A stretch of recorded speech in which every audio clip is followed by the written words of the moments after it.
What do we got here, James? Max.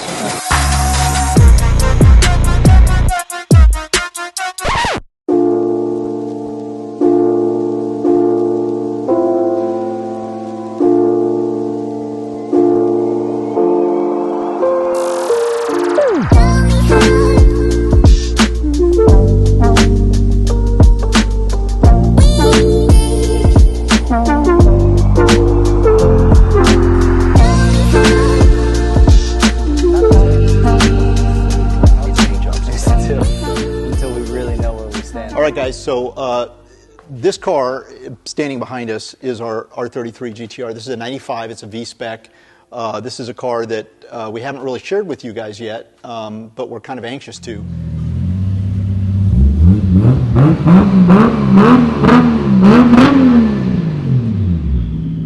It came in, how long have we had it now for? What? It's been almost 3 weeks. About 3 weeks. Came off the tow truck with a misfire. Yeah, so we bought this car from our friend Harrison in Japan. He sourced the car for us. We found it on an auction, and you know, we've been looking for a 95, something that's 25 years and older, and of course this car came to be. And I told Alex when I saw it come through the auction sheet, and I said, oh my God, I think this is the car. It's got super low kilometers. It had a 400R body kit on it, which I'm a big fan of. It had the LMGT4 wheels on it, and it was black, and it kind of ticked all the boxes. But more importantly, when I took a screenshot of the build, I showed it to Alex, and he got real quiet. And then all of a sudden, he came into my office and he said, "We have to buy this car." It's got a Tomei 2.8 bottom end, HKS V cam.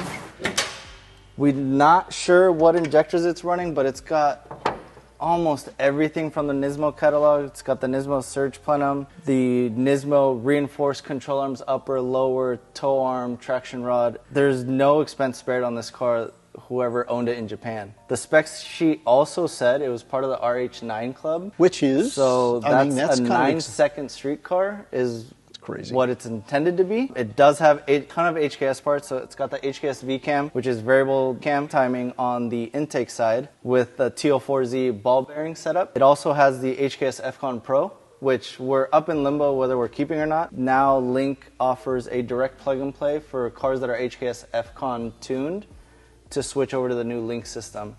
And with Link you can run E85, you could run a slew of other sensors, anti-lag, you can do everything with Link. I mean, and you'll notice there's some fresh R35 coil packs in there. We just installed those. It was running on 5 cylinders, we think, when we got it, and it was blowing a little bit of smoke out the tailpipe. We've sorted a lot of that out. We've changed the oil twice, and it runs super strong, pulls hard. But there's so many other wonderful things about this car. It's got the xenon headlights. It has the big Brembo brake kit. It has R34 late model GTR seats.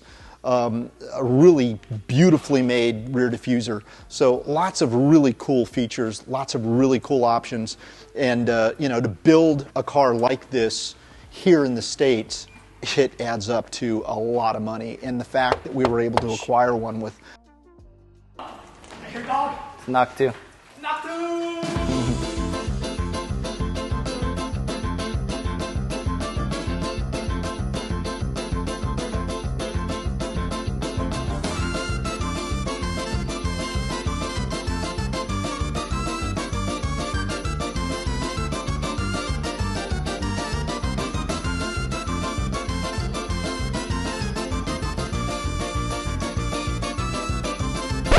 So for now, what we're going to do is we're going to go get a baseline. We're going to see what kind of power this makes. We're going to run it over to get put it on a dyno. We're going to send it to Danny at Unrivaled Tuning and see what it's doing. Let's do it.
gonna see who thinks it's gonna make the most power. I think it's gonna make 690. What do you think? 68. 710 optimistically, 505 pessimistically. Ooh, that's low. I think 680 to 700. Any ideas? I'm gonna say 600.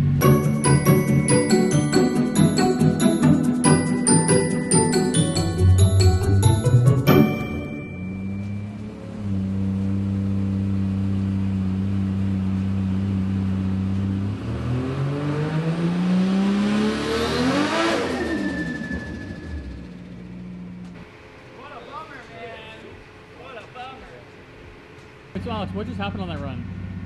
Clutch slipped at about 4,900 RPM, and it's only at about 310 foot-pounds of torque, so the clutch is roasted. It's done. So the final number was 303. So who guessed the lowest number?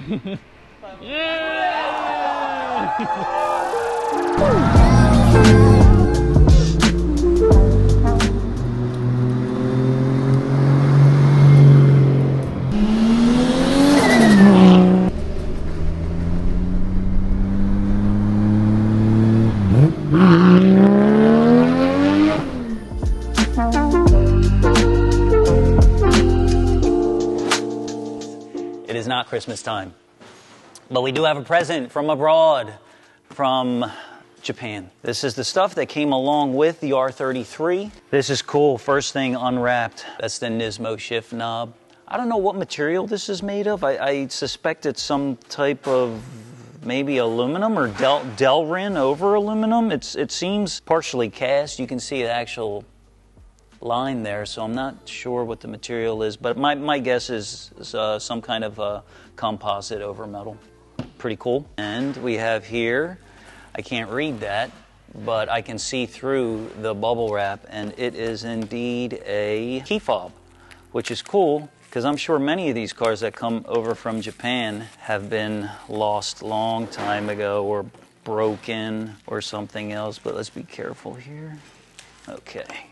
Cool. Oh, and another key, too. So that's cool. Yeah. Not just a key fob, but a key. Nice. And, a little disappointing. It's aftermarket. Oh, wow. This is neat. This is probably new. Maybe an interior filler panel for something that was optional from the factory, maybe a fog light switch, etc. But I could see how this would easily get nicked at the port, you know, because it's easy to remove and it's cool to have. This is actually the control unit for the boost controller. So I think it's HKS, yes. So it's a HKS EVC controller, nice. And again, a lot of these items, they're removed by our exporter or buyer in Japan because he knows the likelihood of these things simply not showing up with the car when they arrive here in the United States. So this is just a precautionary measure we do for all the vehicles that we import. We want to get everything that we paid for and not have to buy it twice. And I can't tell, it looks like another screen.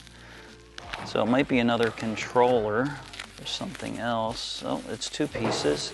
This is, I don't know. It says Ashura, and there's a part number down there.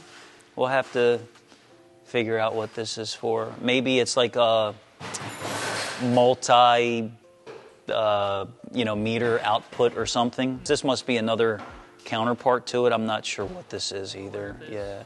All right, now we're getting into some of the bigger items here. Let's see what we've got going on here.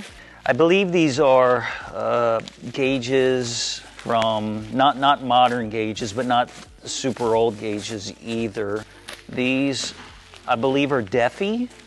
Yeah, these are Defi gauges. These are nice. I always liked these when they first came out because they were innovators back then. And these are daisy chained, so you only need to connect one of them to power, and then the signal travels through all of them to one pigtail, which would probably be here or this one here, or maybe that's the output there. Yeah, that's probably the out towards the actual, head unit, the mother unit there. You know, a lot of people nowadays, they run a digital dash that has all your readouts right there, right? This is kind of old school. It still has the factory dash in place with your tachometer, your speedometer, fuel, engine temperature, oil pressure, I think, in this car. I could be wrong, yeah. But, you know, boost and engine temperature, exhaust temperature, wideband readings, you know, probably even as late as 10 years ago, I mean, people were still commonly running multiple gauges, you know, 4 gauges in a car to have everything that you need. Now, you can just have 1 gauge, multiple inputs, you know, and it's all digital. You can see it there. You can take it apart and actually remove the display and cleverly place it anywhere on the dash to have a nice integrated look. There's more. Here we go. 2 more gauges. So far we're on 4, right? And this actually has a boost reading too, so you're double dipping. You got 2 boost gauges there. And this looks like a center console, maybe on top of the radio or under the radio. Someone's modified it, or even, oh no, somebody's completely built this. This is more gauges that it's got this is the VCAM controller. Yeah, I believe this is the VCAM controller. It doesn't say VCAM, but it says electric valve timing controller. I'm assuming this is a VCAM controller. Other 2 gauges, we got exhaust temp and fuel pressure. So yeah, the person was monitoring everything. Exhaust temp is even a thing of the past too. It's almost like reading spark plugs.